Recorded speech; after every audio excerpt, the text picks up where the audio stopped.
Dengue निरापत्ता सचेतनता सभा खंडपड़ा सहरांचल स्थित महिला कनिष्ठ महाविद्यालय परिसर में गुरुवार डेंगू निरापत्ता सचेतनता सभा अनुष्ठित हो जाइछि।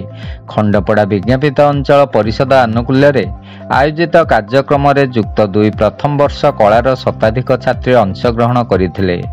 युक्त 2 अध्यक्षा स्मिता शेफाली महापात्र कार्यक्रम रे अध्यक्षता करथिया बेले एनएससी कार्यनिर्वाही अधिकारी निरंजन कुमार धल मुख्य अतिथि भावे जोग देई कार्यक्रमर लक्ष्य और उपयोगिता संपर्क में आलोकपात करथिले।